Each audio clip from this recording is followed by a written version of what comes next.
What's up, boys? Dale, Dan, how are you? Doing well. You know, we've been sitting here talking, and as soon as I hit backstage? go Are we live live, right now?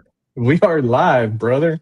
Oh, We are live. That's what I was about to say. We've been back here yakking, can't and hear. Dan can't hear. Can you hear me, Rocky? I can hear you, buddy, loud and clear. I can All hear right. you, Rocky. Can't hear Dell. Well, nobody likes to listen to me anyway. We had that problem last time with one person not hearing, so you might jump out and back in, Dan. Yeah, the fun parts of learning how to do this, right? You bet. All right. Season 1, episode 1, Dale. What do you think, buddy? Oh, man. Well, my dogs have finally settled down all around me here, so they're settling in. I swear if I actually had to paint this all back here, I'd be huffing fumes right now since I finished it, about an hour ago, getting everything decorated here. And let's see if... All right, Mr. Dan, can you hear me now? Yeah, I can hear you, Dell. Rocky? All right. I got you, Dan. How are you, buddy? All right, yeah, I'm in. So I'm doing this from my phone. So, Yeah. Well, hopefully our first guest gets all his stuff situated, or we may have to have you teach him how to do it from his phone. yeah. How many people do we have online? Right now, we're showing 3 people watching, which, it's early. We're a new channel. Season, first episode. Season 1. Yeah. Yep. So, with our great sponsor, Horns Down. Let me see if I can get... Where's my camera? There we go. If you guys showed up at the cookout or to the tournament, you got these nice metal cups. So, Mr. Dink, to you and all the fine people at Woodworks Distillery that hooked us up that night. I'm going to mix me a little Horns Down right now with 2/3 7-Up with a mix that they made for us. Make a little cherry limeade out of some vodka. I'm going to tell you what. That's just ice. Whoops. Nothing else tonight, Dale. We're going to get happy. That's just ice. I don't like... I mean, I'll mix it with some Sprite, but ain't nothing wrong with straight over ice either. I do gotta say, those I don't drink myself, but I will say those cups, those were pretty cool. Pretty cool. They definitely appear to be like a red Solo cup. That's yes, they do. First saw, I was like, oh, it's just a red Solo cup, and I heard the cling cling. I was like, hold up, wait a minute, dude, those are metal. Let me get one. Metal reusable cups. So for our new viewers that might come on a little later and watch with us, Western Oklahoma Kayak Anglers Association. We fish kayak tournaments in Oklahoma, mostly west of I-35. But what we're talking about here is we get together on a Friday night and we have ourselves a cookout. We get all our members to try and come, and Horns Down is our main sponsor of that cookout. And every cookout this year, they're going to get with their mixologist there at Edmond and send us a different mix, and we're going to get to try all the things you can do with Horns Down. So you guys like to fish, like to sip a little bit, tell some good stories about fishing or other things. Friday night before our tournaments, great time, hamburgers, hot dogs, the works. So we always try to put that out where we're going to be. Do not let Modog cook the hot dogs. Yeah. Do not let Modog cook the hot dogs. That's going to be a forever thing. Hold on, now I've got animals going nuts. Go on. May have to kick them out of the... They're normally not allowed in here. We kind of been keeping this room safe for the cats. And you can see, this is little Spike. Picked him up Sunday after Gene Nostat. He's my little buddy.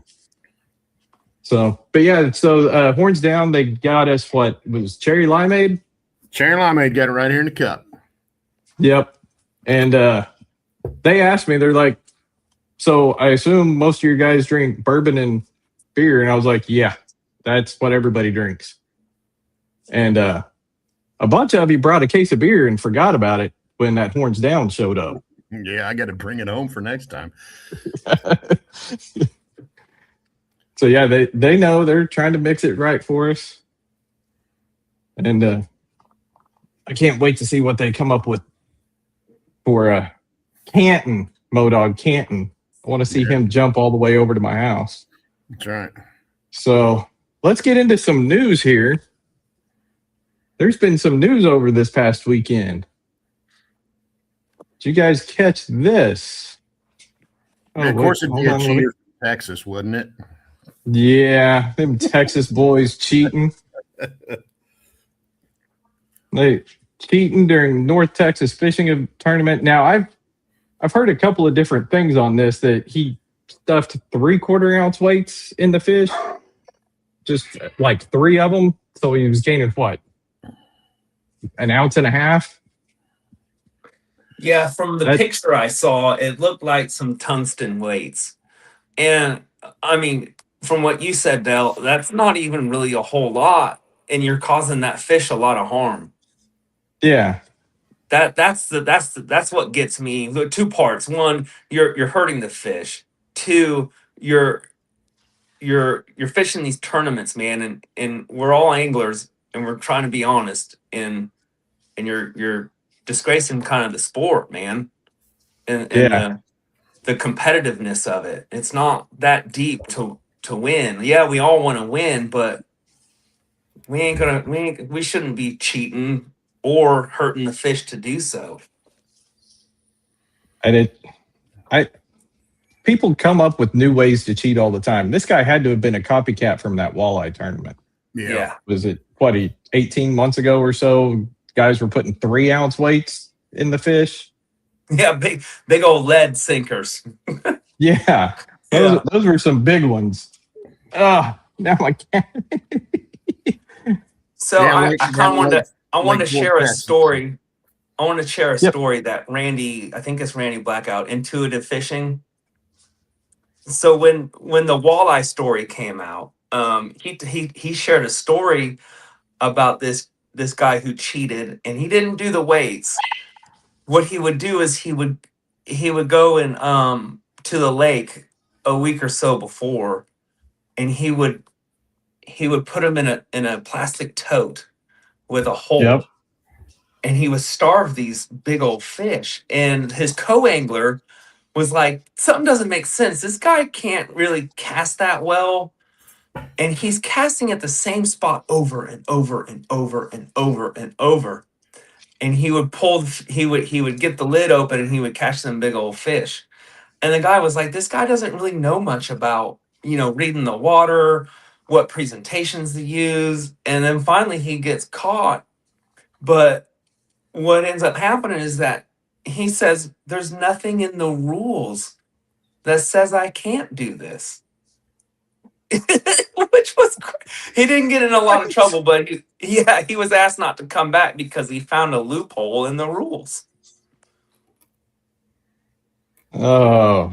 Yeah, crazy little side story there. But yeah, obviously the weights and fish still isn't over and done with. And I mean, I hope that, us being in tournaments, we don't have to always be having, metal detectors, at least for the bass boats. Yeah. So when I first started kayak fishing, one of the first podcasts that I got interested in and started watching and listening to regularly, and kind of like my first kayak, it didn't last long till I realized that really wasn't the best thing to be watching, but was KBF. Who's the director of that KBF? Now that Chad Hoover. Chad Hoover. But I was new to the sport, thinking maybe I'll get into tournament fishing. But he did a whole 1.5 hours because he's been around doing tournament director stuff.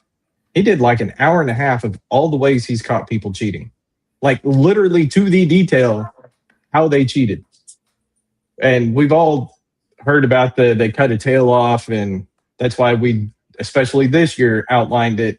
You cannot cover up the back portion of the tail and they were putting a second tail on there. And then the craziest one that he told was somebody catching a fish, measuring it, and then putting it on a donkey leash. 30 minutes later, taking a photo of the same fish, which we don't allow. But what they would do is they'd put a C-cell battery underneath the tail area, which would shorten it by about half an inch. But now they got two fish. Not just one, they got two, even though the second one was half an inch shorter. So it can't be the same fish, it's a half inch shorter. And that, when I heard him talk about that, I'm like, holy cow, people will come up with ways. Our infamous guy last year cut a piece of kayak out and set it in his boat. That has to take the cake for ingenuity and cheating. But I mean, that's too much work. Oh, sorry. Now I got ads interested. The memes that came from the cutting the kayak in half. Oh man. Yeah. And the new kayaks that came out on the market the following month, that was just a seat. Yeah. I think they were charging, what, $400 for 6 inches worth of kayak? So yeah, we do take cheating seriously if this is your first time with us. We're joking about it now, but that's partly why we went to a third-party judge, somebody that has nothing better to do than look at fish all day while we're out fishing, to make sure we don't duplicate fish, not covering up parts that are not allowed. So we're trying to keep it clean, and some of you guys are just very ingenious and making us work for it. Keep making us work for it, though. That's my favorite thing, is writing rules and thinking loopholes. No, I'm not a lawyer. I don't need people to cheat. Yeah. They just kick my ass normal. Well, I mean, you see what I put up for my name tonight. Yeah, not sorry, Rocky. Nope, I get it, buddy. All right, let's move on. So the next topic we had, and I didn't get a website up for this, but Garmin announced a new technology. What, Monday? Yeah. They've got a 360 fish finder, as well as what they call the spy pole to mount it to. So you get your forward-facing sonar and a 360 on a motorized pole with remote and gesture, and you can just turn your rod and it will turn the pole. You can just do this and it turns the pole to wherever. And if you got one of their trolling motors, wherever your trolling motor's pointed, that's where your forward facing automatically goes to. What do you guys think about that? I think Randy's going to shit himself.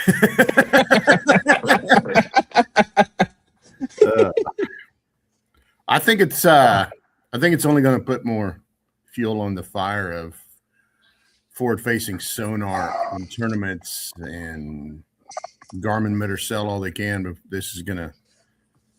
I think it's just going to add more fuel to the fire for pulling back on them. I know we're not headed that direction in the kayak series for most of us, but the big bass boats, the glitter rockets, they're all over the place. I understand it's technology and it's what Garmin does, but I think it just adds a ton of fuel to the fire this year instead of it calming down. Well, I don't have forward-facing sonar. You guys do. How much do you guys use it? I'll be honest. My take is I do use it. I'm not that great at it, but I do like to use it to see, okay, if this area has some species of fish. Is there a lot of traffic going on in this area? Where's the tree at? Where's the structure at? And that kind of thing. But I do enjoy using it. I'm with Dan. I got the Garmin Live Scope. I got the LS32. It's all about structure, and for me, I'm not good enough to send the minnow down and walk it along at the correct pace to get the fish to hit it as it's moving. But it's been a game changer for me on structure and grass. And now I'll be honest, my wife was talking to a buddy, Ron Martin out of Lebanon, Missouri. He's listening in. This guy's deadly with it in crappie, and in crappie, yeah, it works just like the videos. But for bass, it's just really tricky. But it's for structure, it's great. Okay. Last year at Foss, I told my wife that I was hanging out with Modog trying to fish a point for smallmouth, and he was using his and telling me what to do with my lure because he was watching my lure in the water. She's like, if you want it, go get it.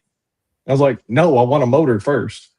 So this year, motor. And then I heard too many of you after G. Nostad saying, man, they'd follow it, they'd look at it, and then they'd swim away. You know what? I don't need that negativity in my life. it is. I don't need to know that there are that many fish following my lure. Just let me think that I'm in the wrong spot.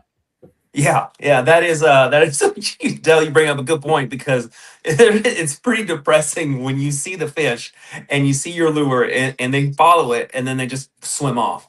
So then you're like, okay, well, I'll try something else. You try something else, nothing, no results.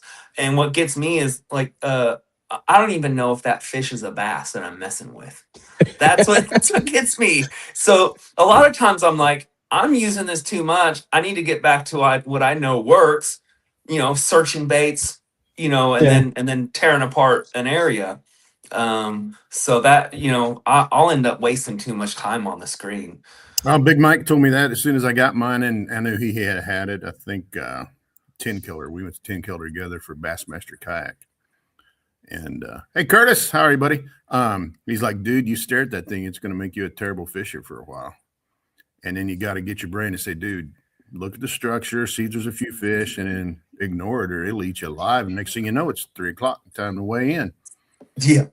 So, yeah. Well, you can do like I did at G. Nostad and see fish go cruising by and throw your mega bass jerkbait at it and have walleye hit it like Dan said. I'm not smart enough to know what fish it is, but watched a walleye hit it and thought, all right, yay. And then walleye comes up. And so, yeah. Hey, Curtis, we're you missed it. We've already poured tonight. Yeah. Horns down, baby. Horns down. Yeah, you're a little late on that. You missed the first round. So second round's on you. We might as well keep it rolling. Jeff can't get in, so we're going to have to figure out what's going on with his link. But we do have a guy in here whenever you want to. So yeah, we'll get to that guy. He's actually being nice and polite. I can see him sitting there backstage, and he's making some good comments. And yeah, but we got one more news thing that I think is going to be interesting. And I kind of, I think I threw it out in our chat group, which is kind of small, but OKC Kayak Fishing Club this year, they announced their dates, but they didn't announce their lakes. So what they're going to do is 7 days prior to the date, they're going to spin a wheel for which lake they fish at. So you do not get more than 7 days time to go learn the lake, practice the lake, whatever. You get 7 days to start planning. I think it's kind of a novelty idea. I kind of like it. Maybe we do that for a single non-AOY event, kind of like our team event, whatever. But they're doing it all year long. You get to see their list of lakes to start the year, but you don't know what you're fishing when. Did you guys read this? Did you read Tom's post after he put up on there that it sounded like them as a smaller group wanted to try something to get away from people doing what we're doing at Canton, just hammering Canton so we can figure it out because we can't figure it out right now. the other side of that, like for me, I was going to fish a few of them if they hit in our area, but now where it's going to be a last minute, I don't know. I don't know if it helps grow his club or if it just makes his club tighter. But I mean, kind of like us, we're going to do a team event. We're doing a night event, so we're all trying some different things to keep it fun, keep it interesting, keep it light. This one will be interesting to follow this year and see how it turns out. I applaud him for the ingenuity, that's for sure. What do you think, Dan? I think it's creative. One, I'm kind of with Rocky. Sometimes we have to really plan out, where we're gonna go. I think that what might be a difficult thing is if you have to get camping. That could be a holdup for some people. I know the majority of their events are midweek, Tuesday, Wednesday, Thursday night. Is it Tuesday, Thursday? This year's Thursday night. What do you want to call it? Thursday night working man's jackpot kind of deal, like the big boats used to do. Yeah, I know a lot of the majority of theirs, especially because they're right around Oklahoma City. So in that case, I think spinning the wheel based on their club style would work for them. Because like you said, Dan, there's no real camping involved. But on their Saturday events, yeah, that camping would be a big distraction if you can't get camping. If you're like us that like to go camp out the night before anyway. So I agree with you guys. I think it's an idea, and I hope it succeeds for them. Honestly, I do. I'd love to see that work for them. I guess we'll have to revisit in October. Yeah. Hey, I know we don't have Jeff on, and we're approaching 7:30 when we're going to talk to Modog. Go ahead and throw Jeff's fish and stuff, whatever you had with Jeff. I'll go ahead and read some comments that he posted on the Facebook about his day, and at least put that shout out to Jeff for winning that thing. Here we go. So Jeff made a comment on Facebook that he got his first win yesterday with West. Of course, that would have been on Sunday when he posted it. The March 1st. Western Oklahoma kayak anglers at Lake G. Newstad. Feels good to finally get the W after finishing with multiple second and third place finishes the last couple of years. Modog will like this, and I'm sure Modog will shout out about it a little bit, but he was sitting in fourth place with 30 minutes left in the tournament. And then he nabbed that 5.8 pound, 20.75 inch fish to throw him up to first ahead of Timothy Modog Morris. Like we all did, we remembered there for a while. We battled to win. There were some tough conditions, kept fishing to the end. Had a great day with a lot of great anglers, and he put a few pictures of him up with the win and stuff. And so I won't give out too many of his secrets, but he found a hole because I cruised by him early in the day and visited with him for a few minutes. And when I came back through, he was in the general area. So he found something good there. I never knew this about Jeff, but Jeff's in and looks like some kind of working out and stuff. Got some other pictures on his Facebook. This boy's built like he's going to come whip some ass this year. So he's off to a good start. And so he's off to a good start. Caught some nice fish. He was working a spot and then working it hard, and it paid off where a few of us went roaming and caught a bunch of walleye. So congratulations, Jeff. Cool to see a new name and face at the top. Cool to see Modog up there battling after the up and down year both you and him had last year. Great to see Donnie Sr. up in the top three and give Donnie a plaque. Pretty cool to be an old man and give another old man a plaque when you think about me and Donnie and all you young guns. Dan Palmer, we thought Dan was going to be in the money. He was picking off fish. Dan was a lot like Jeff. Dan was sitting in one spot all day just jigging his old swim jig along the bottom, and you'd be talking to him and all of a sudden he'd be like, oh. So well, if you know Dan, if you see Dan moving across the water, he's having a bad day. If he's in one spot, he's at the top of the leaderboard somewhere.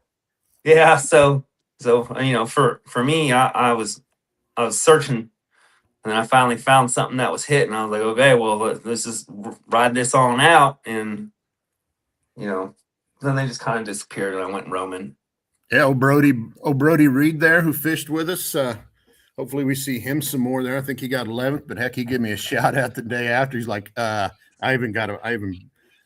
built a map and put X's on it, showing where all the walleye was. He's like, I'm going back and get some supper. Well, that part made me feel good. So because you don't need to scroll all the way to the bottom, you don't need to. Oh yeah, there's one person that we got to give a shout out to. The guy that caught one fish, first time fishing with us, Danny Harlow. Yeah. Big bass at 21.25. Yeah. Way to go. Watch this thing pop up. That old monster. He was maybe 50 yards away from me when he caught it. And the first thing I saw was this giant mouth jumping out of the water. And I knew it was massive. And he was all nervous and jittery, and his first time fishing with us. He went home with $100 for big bass. Yeah, hopefully we hooked him too. Hopefully we get him back. He's a transplant of Florida. Yeah, nice guy. He came to the cookout the night before and had a drink with us. I mean, when you come from Florida and you're wearing a Boomer Sooner shirt, you gotta like it. You got to be a good guy. All right, I got to get that 20th place off of there because we don't want to talk about that guy. Yeah, I thought we were can't doing a talk walleye about that guy, dude. I mean, I was leading the walleye tournament. I went to the wrong place. I didn't even know you guys. So. Well, I mean, I always thought we were catfishing, apparently. Yeah. But now we can use the excuse. We're the directors. We had so much to do. Our minds weren't on fishing. I mean, you saw Tim Vaughn was up in the standings again, man. All right. I think we've made him sit and wait long enough. What do you think? I don't know. We have. You don't know? Well, here he is. Here he is. We have. We need less of those. I got you a whole can, buddy. Hold on. Look who just popped in. Oh, my goodness. You guys. I'm sitting here laughing. I don't know if all of you can see me in the bottom. Sitting here, I can't. The cookout will have beans at Foss. I will promise you that right now. Hold on. I got a problem here. Hold on. Welcome in, Modog. We appreciate you coming on tonight, buddy. He said time for me to go. And look who pops in. Oh, you just waited for me to come up. Is that what it is, Jeff? That took forever to get on. Sorry. Hey, Modog, just like the tournament, at the last minute, he jumps on and bumps your ass back. Take my thunder. I'm just gonna get out of here now. Yeah. How'd that feel to get sandbagged in a podcast?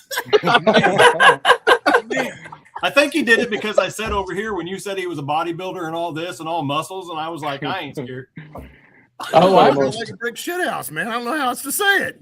I'm thinking. Listen, I want to say something before everybody goes, oh my God, Modog went off the chain over there at freaking Gene Newstat and this and that.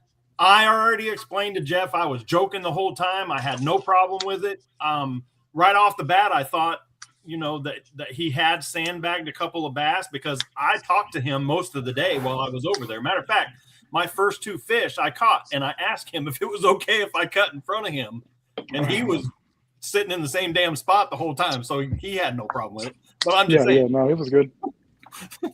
He was. Plus, if you don't know our buddy Modog, he's got a big mouth and an even bigger heart. He really does.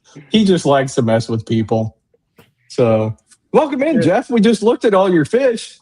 Hey, thanks, man. Now tell us how you did it. Man, well, like Modog said, it was kind of a slow day. I caught a couple small ones here and there, and my game plan going into that was, I wanted to fish the points, so I wanted to fish the drop-offs. I wanted to stay in around 6 to 10 feet of water because I knew that's probably where the big ones are going to be staging up. And I knew that I could go shallow and probably get numbers, but I stuck to my game plan. I stuck out there in about the 6 to 10 feet range, right there on the brush piles or the ledges, and then I started catching them in the afternoon.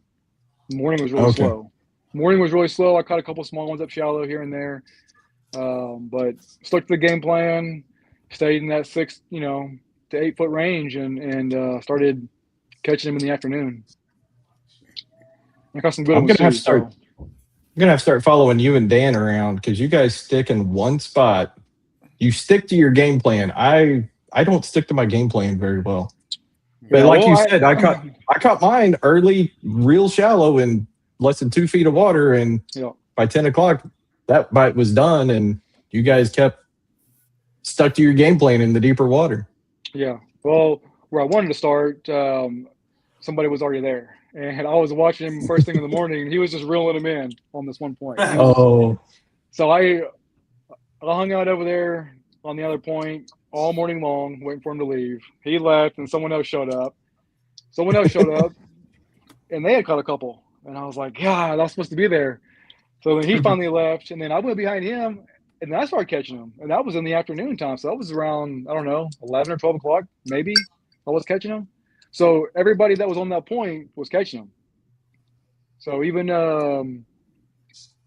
old Tim Morris, he showed up. He caught some too while he was there. So everybody that was on that point, they were catching them. So wow. Yeah, I know. I rolled through there in the morning saying hi to people after Yeah. I went 3 foot of water. And yeah, I saw you. when you roll around the corner and there's Lance and there's Barry and there's Jeff, and I'm like, yeah, they know what they found a drop off. So I rolled through, said hi, and cruised on, and then I came back a little later and they're still there. I'm like, yeah, all right, I know what those boys got going. So I mean, I caught like 3 in a row, right there on that point. And it was like I don't know, 16, 14, and then I turned around, I caught 18 and a half right there on that point. And I mean, that was within like 30 minutes. Wow. So then I made my last move there towards the end of the day. I had about an hour left, and I wanted to fish on the other side of the lake. So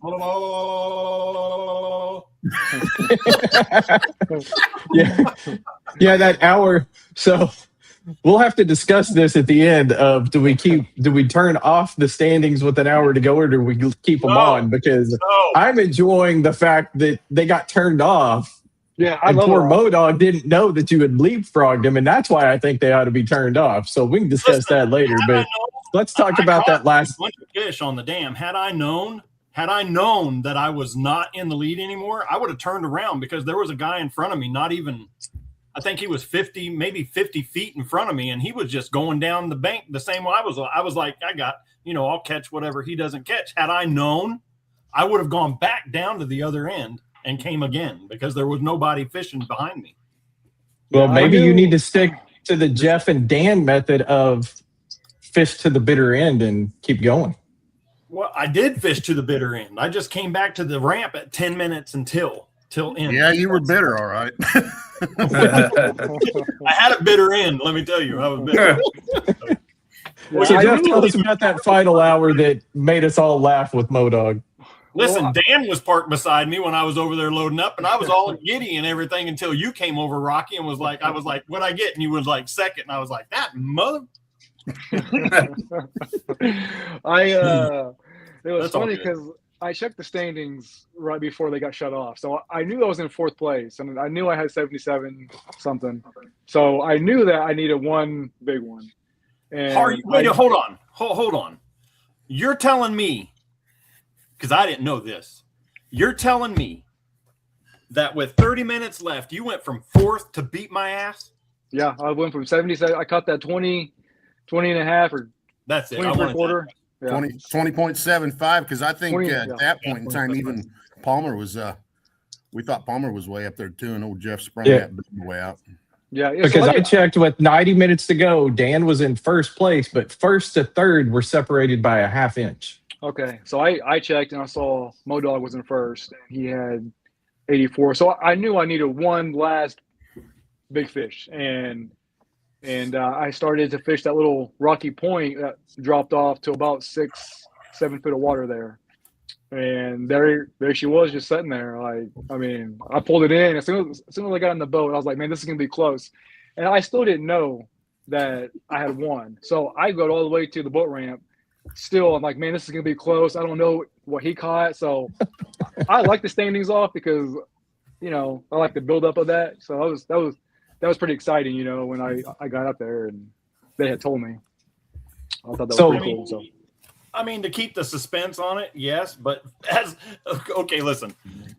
if I was in the bottom, I wouldn't mind if they were turned off. But being in the top, I want to know. Hey. I want to know. Hey.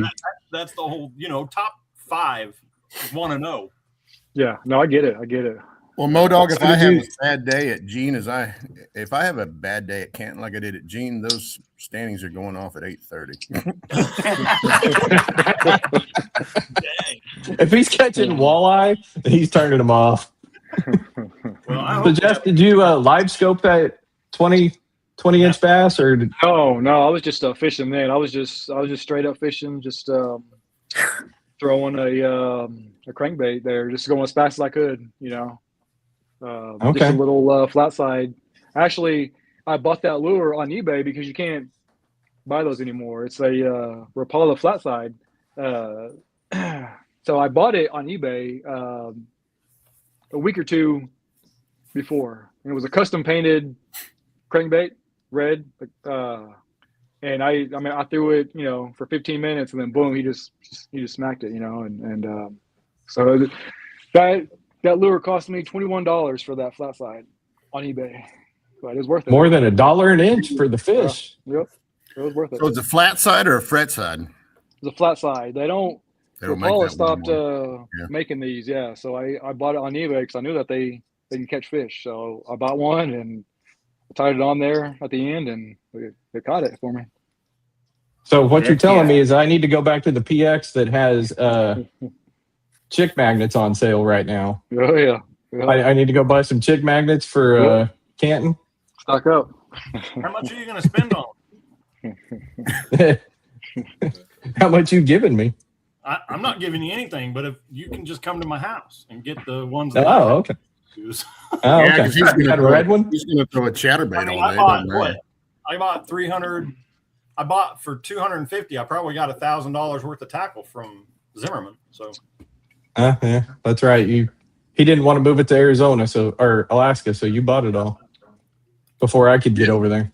Jeff, you going to make the haul to Canton with us, buddy? Yeah, I want to make it out there. Yeah, sure am. I've never fished Canton, never been out there.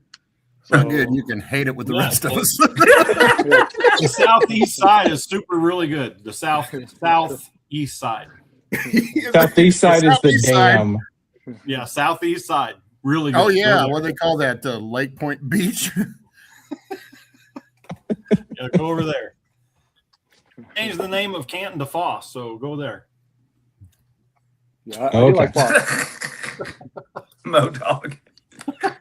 Modog. Well, I'll tell you what, you next go year. there on the 28th, and I'll follow you not there. Modog, you got second place. You got second place, Modog. Go ahead and tell us how your day was, buddy. Tell us what Well, you did that got you second. It First started He threw a out- spinnerbait. Yeah, I threw a spinnerbait all day. I told Dell I wasn't going to tell anybody. And today, I told Dell I wasn't going to tell anybody what I used all day. And then I was like, "Oh yeah," but I already screwed that up by putting out a video of my whole tournament. So yeah, so everybody knows I used a green pumpkin with a green pumpkin. What are they called? Freeloader on the back. So a chatterbait. But it started out good. I started on a point. I was going to fish a cove over there at the very front before you go toward the highway area where the highway is that you can see from the shore. And I started in a little nub cove over there going toward the I don't know the name of that creek that me and you were in, Dale. I don't either. But I can't think of what it was. But you should have let me have that cove. I mean, I caught 3 fish in there, so I don't know. I don't know if you should have let me have it, but I caught my first bass. I think on my video, I don't remember if it was 707 or 713, but I caught it like right away. And then I had 2 other bites in that same little place. And then it got real shallow. Like everybody's saying that it was, I found all my fish in the 3 to 6 foot area. Like all of them were in 3 to 6 foot. And they had to either come off of a rock that was shallow, like in 2 foot of water, and come down, or they had to come off of those reeds. I don't know what they're called. They weren't cattails there, but they were The reeds, grass reeds, whatever. Yeah. But and then I was like sitting. You guys can watch the video. I know I'm going to keep saying you can go watch the video and all this, but you can see I go around the corner. I pass Lance up. You didn't see him in the video because I left him out of it because, you know, I didn't ask his permission, but all that. I went by Lance. He tells me there's a little sandy shore there, and I'm like, all right. So I went by him, and I was like, you know what? That sun's coming down right onto the other side of the bank. So I was like, you know what? I'm going to go over there. 2 casts after I asked Jeff if I was in his way, and he said no. I felt real bad because I hate going up in front of people unless it's Dale. But yeah, of course. Moving out. There's videos on that too. But I made 2 casts and caught my 16.5 right there, second cast. So I kind of knew what my bite and my day was going to be like. I wasn't going to be fishing the stumps and stuff like that. I wasn't going to try to find any drop offs from the 4 foot to the 10 foot range. I was just going to hit those 3 to 6 foot. I mean, I can tell you, I caught 3 in that one spot right in front of Jeff. And then I moved down to where Dale was, and I sat right there, and I was telling him about a fish that I lost and this and that. Still throwing just the green pumpkin chatterbait, nothing new. And I missed 3 fish on the way to talk to Dale, and then I caught my 18 and 18.5 or 18.25, my big fish.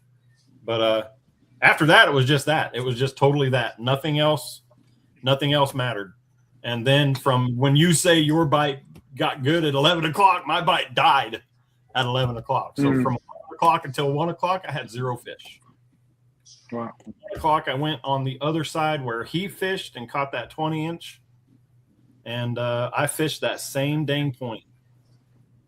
I mean, I threw a rattle trap at it around that whole point. And I threw it in there. But you only see in the video, if you watch the video, you only see me go to that point and I'm throwing the chatterbait. But before I even started throwing that, I already knew I was throwing the rattle trap. So I threw that, didn't have anything on it. So I left, went over to the dam, talked to Barry. I don't know if Barry's in here, but I talked to Barry and told him, I was like, where are these fish, man? I have no idea. He was on his way back from the dam, I guess, and I was going toward the dam.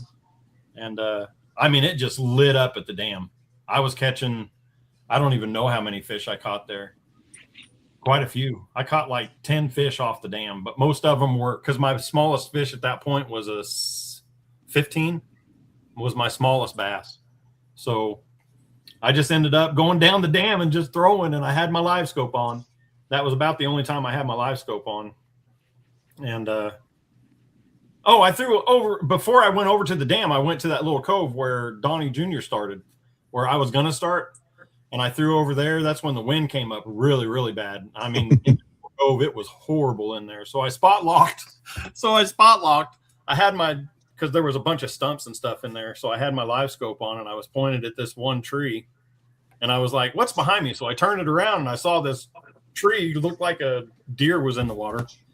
So yes, I threw it behind me just like that, started reeling it in. And I mean, I'm like not even looking at the live scope anymore because I know I'm throwing behind me. So I'm trying to reel it in the wind.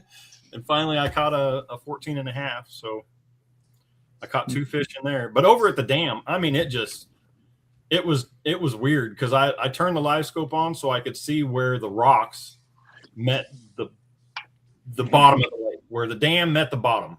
And I thought it would be mud there, but no, there was a patch of grass all the way down the dam.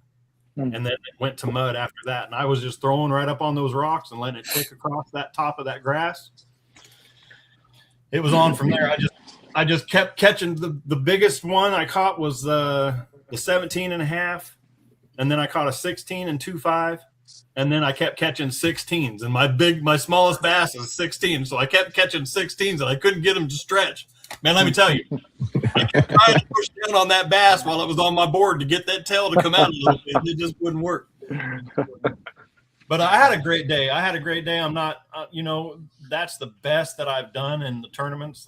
I mean, I can't say that I had second place at another one, but, and that was another one. And the reason, let me tell you guys the reason that it just really I'm about to mute this story. At the end, I was at American Horse, almost lost my truck.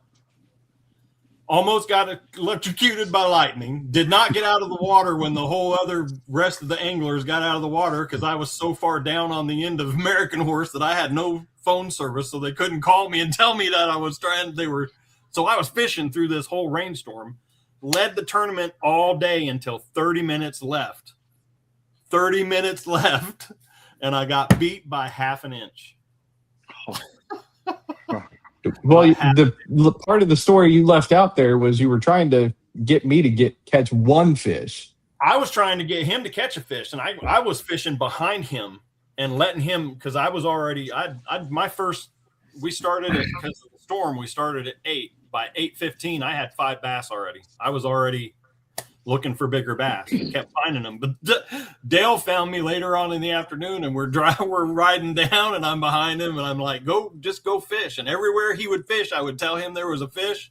I'd fish over there, catch a bass. Right? Yeah. 50 feet behind me. I just left the spot. I did it. Yeah. I followed him. I followed him at Texoma and caught fish off the tail. Yeah. Yeah. I'm not letting you guys follow me anymore. I'm not mad about Jeff beating me. Congrats to him for catching that big bass in the same exact place that I fished. That's another thing that just really chaps me is that I threw over there. I don't know how many times. In the video, it only looks like I throw like 5 times, but I swear to God, I threw a bunch, and I moved out from that edge, and then I moved into that edge, and I was fishing shallow, and then I moved out, and then I was like, you know what? I'm not finding anything over here. And I was going to end up going up to the highway area, but I was like, man, I've been running this trolling motor all day up and down the banks and everything, and I just didn't want to take the chance of getting all the way up there and then trying to come back in the wind. So that's when I went over to the dam. So, but it was pretty good. I enjoyed it. But congrats to you, Jeff, for taking. Thank you, buddy. Congrats to both of you guys. It was a fun day. I'm not going to speak for Dan and Rocky, but for our first event of the 3 of us, it was fun. And then seeing MoDog do MoDog things when he found out he came in second. And then see you walk up, and I'm like, okay, MoDog, do you know what you yelled across the ramp area? Are you sure? I know you can't run as fast as he can. I can't run at all. So I'll tell you what, when we pulled up that morning, I know I was deep in line, but to see the vehicles lined up all the way from all the way around the lake to the edge there, that was pretty cool. Kind of put a smile on my face, as me and Dale and Dan try to keep this thing going from what Timothy had, and to roll in there and see all those folks, you're like, oh heck yeah, what a day we're about to have. And it was a fun day. And I'll have to commend everybody because there were some locals mixed in there. Mm-hmm. And so the gate got open just before 6, and I was on the water by 7, and I wasn't in the front of the line. I was back half of the line, and you guys did an awesome job pulling off to the side, rigging up, not keeping the ramp blocked. It was in, out, and next person through. So kudos to everybody for how quickly you kept that ramp cleared. Yeah, I think we had a successful enough day in my notes. I'm going to put that. I think we put that thing on the schedule next year, a little later in the year, and we get, we visited again. That was a fun day. We were a little grouped up. We weren't really on top of each other, but what a fun little lake. Yeah, I like that lake. Yeah. So we got a comment here, Rocky. Yeah, it must we be. need to hear about Mr. Watson, Mr. Walleye Watson. Well, you guys were around me. Dan was around me too. I sat there and talked to everybody. I spent a good portion of my morning, and Jeff can tell you. I spent a good part of my morning, and I went and cruised by about everybody. Said thank you for coming, and then after I went by Jeff, I turned into that cove that you were in. Well, I knew you'd be there. You were too busy when you came down by me. You were too busy over there talking to Dale. I was just like this little speck over on the other side of the lake, just fishing. And you're like, "Oh, MoDog, that's all I got from you." I went by and visited Jeff and Lance and just cruised around everybody. I didn't go up north where Mark and Tim were, but I just wanted to thank all the guys for coming. Hoping we have a good year. And then I rolled into that cove where you and Dale were kind of hitting on, and I threw my chatterbait in there after watching Dale, of course, because I think Dale had caught a fish when I rolled in there, and I got smoked and then I lost it. So I just stuck with that, and then all of a sudden it was one walleye after the other, no matter where I went. So I switched over to my white chatterbait because you were busting my balls on the colored Modog. And the white chatterbait, same thing. Got another walleye. Rolled around, talked to Dan a little bit, seeing how his day was going. Pitched out there off over by Dan, walleye. Yeah. Junior comes by. I talked to Junior for a second. Donnie Jr., 2 walleye. One of them, while I was talking to him, I threw my rig back down in the water, so he must have chased up. And so those things were hitting like trucks, man. And I'm not a walleye fan. So I just like, all right, I'm at that time, Barry and a couple guys hadn't put any fish on. They were having some, we didn't explain well enough how the live well works. So, like, well, it looks like I'm going to get 15th. And I just kept catching walleye. That's my day. But I had a great time. I enjoyed just being out there with all the guys. And after the work that us 3 put in over the winter, talking to people and sponsorships and stuff and going around cruising and watching everybody fish, I had a blast. So maybe I'll get my ass serious this week if I can, or this next tournament if we can figure out Canton. Hey, another thing. I don't know if you guys have thought about this at all or not, but Jeff, you use mostly red all day, correct? Yeah, I used a couple chartreuse, ribbon tail grubs, and the spinnerbait, white spinnerbait, and I did catch some walleye too on those. And then I knew Jeff had caught some walleye early. I remember him telling me that when we went by. Mostly red crankbaits, yeah. Dale, you used white and chartreuse spinnerbait, correct? Mostly. Sure, we'll go with that. I mean, my spinnerbait had some red strands in it. Oh, red strands. It was white, silver with some red strands. So I know there's another couple we're using white, just white. Another we're using green pumpkin, myself, and red. So if you think about it, everybody in there caught fish. Nobody was using the same exact lure. I can guarantee nobody was fishing the chatterbait like I fished the chatterbait. So that lake is amazing for all the lures that were thrown, and everybody came home with a bass. Yeah. Yeah, our big bass was caught on a shallow diving flat side. Yeah. Oh, in the same area me and Dale fished most of the morning. The same area that I started in and caught 3 fish. Yeah, he just, like Jeff was saying, he was fishing deeper. Where you and I were beating the bank, he was throwing shallow across the deeper part of that pocket, and it was the middle in the deep part where it was about 6 foot where he nailed that big one. And then, spurring off of what Modog's saying, I hung with Dan for a little bit. Dan was completely different from any of us out there running the bottom. Tell us about your day, Dan, since you're on here. Yeah, so I started off, I was throwing a chatterbait. I'm not very good at chatterbaits. I'm really not. I haven't figured it out. It's not my confidence bait. But I was throwing that, and I was throwing a flat side, I forget what it is, with a circuit board. Because I'm like, okay, the flat sides do really well at this time of year. And I started off, I hit the dam because I love hitting the dam. I figured, the rocks with the flat side would produce nothing. So then I started throwing the swim jig too. I was alternating between the flat side chatterbait and the swim jig.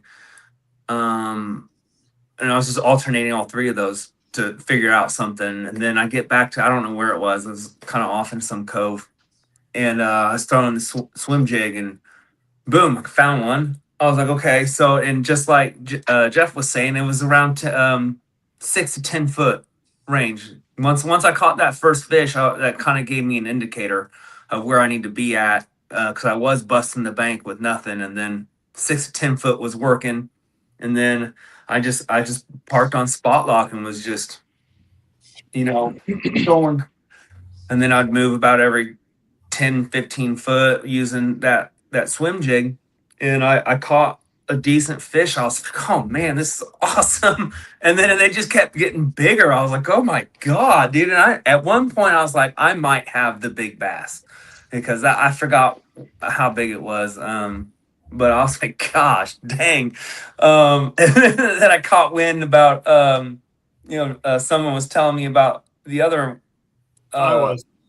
Yeah, I was like, what the f- man?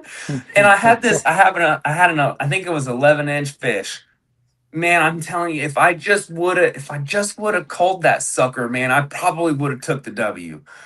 And my mind wasn't in it 100%. There was probably like 2 hours where I was messing with my phone, and but it's all good. I was really grateful I was out there catching some decent sized fish and finding a pattern. But towards the end, I wasn't catching anything anymore, so I started rolling around. And I went back to the ramp about with 30 minutes left to see if I could just get one more, to no avail. But you should have followed Modog, because I just looked at your fish. Modog said he was throwing away 16s because he couldn't get any bigger. A 16 you'd have had second. You wouldn't have had first yet. But if you'd have caught two, you'd have been in first. But just one of Modog's 16s would have knocked him to third, and he could have yelled at both of you.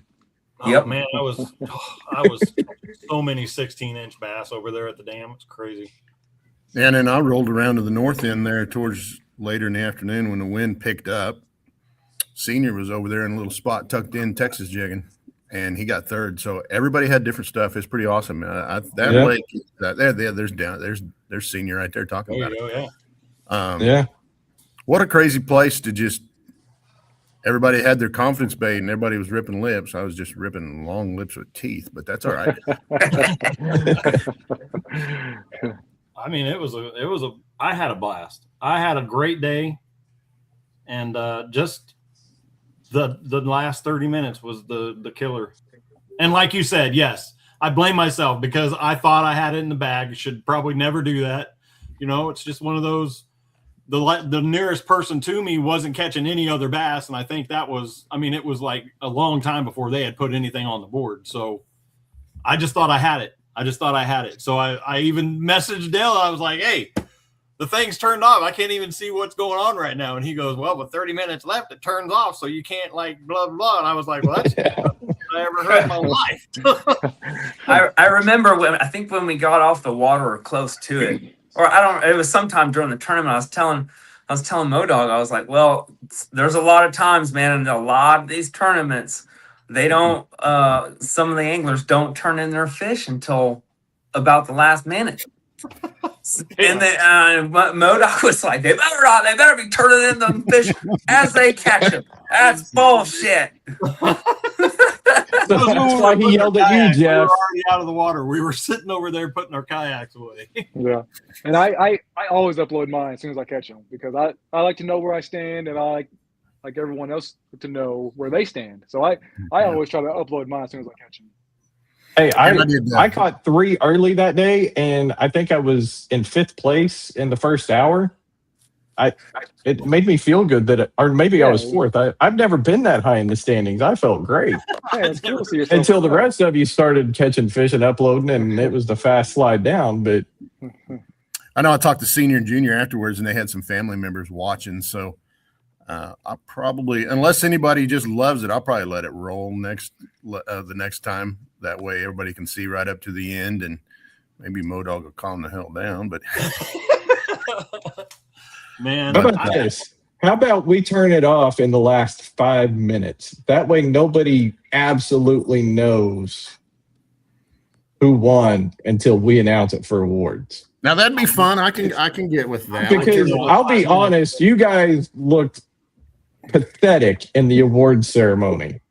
Jeff walks up like, yep, of course I won. And then Modog's like, son of a bitch, of course I got a second. But you already knew that, and it'd been more fun to watch Modog's live reaction, and then Jeff go, "Oh my gosh, I actually pulled it off." Yeah. I had no idea until I got to the boat ramp, and when you heard me yell, no, actually, you can't repeat what Modog was yelling.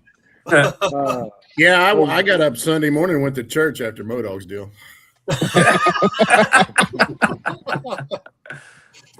Well, come on. If you know me, Vaughn you had know told that me. at the awards or after the thing, something's going to happen. It's not. knew it was You think that was bad? You ought to see it when he blanks. Well, maybe we'll get to see that. Canton's No, we coming. won't. We're not getting to see that. We're about to wrap it up. We're going to talk about a few more things, but Jeff, great job, man. Fun to see you get the win, and Modog, fun to see you almost get the win and lose your shit. And we're gonna get ready and wrap up. We want to keep it to around an hour, but we got a few things we want to talk about for the future of this podcast. But hope to have you boys back on doing the same thing soon. Maybe let me and Dan and Dell get a trophy, but we hope you guys continue. And hey, I mean, AOY. Come on. If you think about it, you guys got them before we did. Oh yeah, they rode around in my truck for a week. I thought they were pretty awesome. I haven't even touched one. But yeah, thank you guys. Hey, Jeff, You I know just what? wanted to It's know been a I great got 30 all minutes. that check before you did. Yeah, because you came to the cookout on Friday night. Yeah, but it's hanging in his garage, not yours. Yeah, whatever. Great job, Okay, guys. Jeff, awesome job, Anyway, man. thanks, Yeah, guys. Appreciate Thank it. Thank you guys. Time to come on. So y'all came. Oh, man, All right. Great having those two on. Great to let them give each other a little bit more shit. All right, guys, I Yeah, gotta that- get going. You All heading right. out, Dan? Yep, I gotta go. All right, Dan. Have All a right, good Dan. evening, everybody. See ya. Appreciate all you do for us. So if you guys didn't know, Dan got a new job. He works third shift. It's allowing him more family time and hopefully more time with us. So he's actually headed to work while the rest of us go to sleep. Before we wrap up, and I know you're going to shout out to some sponsors, we're looking at our notes here. We just want to make sure that everybody takes the time, comes and sees us Friday night, enjoys some of the things that Horns Down are doing, cook some burgers and hot dogs with us, some chips, some beans at Foss for Modog, and that's what keeps bring our. Yeah, I will. Everybody bring a can of beans for Modog at Foss. That's right. That's what keeps our little I don't know what you call it. Our little trail is just community driven by that Friday night and the way we all get together afterwards during the awards ceremonies and stuff. So got some new members. That's pretty awesome to see Brody and Danny and stuff. And then the rest of my notes is we want to expand this a little bit. We want to talk about the other trails once they get started, tell their results, talk with Big Mike, maybe Tom, maybe Luke Aaron. Even give a shout out maybe one of these days and talk to the American Kayak Angler guys out of Missouri with Josh Booth and that group, and even kind of report on how things go at Bassmaster. I know quite a few guys are thinking about Bassmaster Kayak Series at Lake Cato. I'm begging my wife to see if I can go, see if she'll let me go or not. We'll see how that goes with everything, but be kind of great to start spreading our wings a little bit throughout the whole Oklahoma kayak scene and kind of maybe get us all together. We for those of you guys who don't know, there is plenty of talks going on in a small group with us, with Luke and Jason Ray, about a state championship where we bring all the groups together and pick a lake and have a state championship. So that would be great. So that's my two we cents. did that a few years ago. Yeah, it was a great time, and so yes, that is a potential going forward. But yeah, so Letra. No, we're not doing a state championship at Letra. Oh Lord, that'd be a mess. You would have to go to your 10th spot by the time you got there, because we know everybody knows your top 5, and that's where we go first. Right. But on sponsors, yes, big shout out to Dink at Horns Down, Dave at Woodworks Distillery. Where's my other bottle? So I mentioned that Horns Down's got their apple pie. You got your bourbon bottle? No, but so there's the Horns Down vodka. There's the paperback vodka. This is the vodka that they call the vodka for bourbon drinkers. It's a 4-grain vodka. So definitely look up Horns Down. woodworksdistillery.com. And yeah, great group of people to work with. So I will not be at the cookout for Canton. I'll just put that out there now. Yes, the 27th is my birthday. My wife got me a tour of the OU athletics facility. So instead of cooking out with you guys, I'll be touring the OU athletics facility. And if you know me, that Norman's my second home, especially in the spring. So Curtis, you're on the clock. You got to stop by Woodworks Distillery to pick up that horns down. And yes, you better take all of it to the cookout. No drinking it on the way. So yeah. Oh, another shout out for horns down. Been in talks with Dink, who is the founder of Horns Down, of a special award. So if you're like me and you caught a very small bass that your swim bait and 3-inch trailer seem to be half the body length and not take a photo of it, you might want to start taking a photo of those little dinks, because I'm in talks with Dink about a special award for a dink of the event. So yeah, take photos of even the small ones. We'll have to judge those small ones the old school way at the ramp. Yeah. But we may be going for smallest fish of the event as well. And if Canton ain't any better, we might want to do a trash pod. Well, the way you're catching walleye, that's not going to go well for the rest of us. Yeah. But yeah, I know, Modog, you like the Dink Award. So, all right, Curtis, I see that. Yep. I'll shoot you an address. Typically, they'll have it ready by 2:00 on Friday for us. So, and it'll probably be on the way for you. Yeah, not bad for the first podcast. I know you've done some before with Sigo Outdoors. This is my first one. A little rocky start there. No pun on my name, but Rocky. Well, it was great. Great fun having Jeff and Modog on, and I look forward to doing this again with you, buddy. It's going to be a fun time, and we're going to have a fun year. And yeah, you guys pre-fish. Yeah, I might as well pre-fish, get a bunch of walleye. I'll bring on my fillet and stuff, and we'll just put them over grease. Yeah. So be looking for Rocky. I don't know where you're going to get a campsite, but we will post at least where Rocky's going to be camping out that Friday night for the get together. I'm most likely not going to get there until 10:00 or midnight, so I may just throw the tent cot down by the ramp I plan on launching from and get a few hours sleep. Yeah, I'll give a shout out. We'll see if there's some available stuff at either Big Bend or at Canadian, and get everybody together, and then we can have a good time. Yep. Well, Rocky, it's been a great evening. I honestly, for our first podcast, did not think we would make it all the way to 8:00, and we're 10 minutes past. So thank you for everybody that participated. I know hopefully the numbers go up throughout this year. And like Rocky said, there's going to be more than just a tournament wrap up or a tournament preview. We do want to do this about every other week and make it about Oklahoma kayak fishing. That's why we chose the Red Dirt Yakkin. So more than just WOKA. Because the other name we wanted was taken, but yeah. Yeah, that's true. And we couldn't work in less beans very well. And people are like, less beans? Are they making chili? We'll have to tell that story for everybody when we get one of these episodes. Oh, yeah. But when we do a FOSS, maybe we'll do a pre-FOSS just to so people understand that Modog really isn't that shy as he was tonight.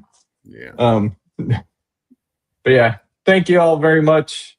And we'll see you again in maybe a couple of weeks. Talk to y'all later. Appreciate you, man. Peace and lily pads. Yep.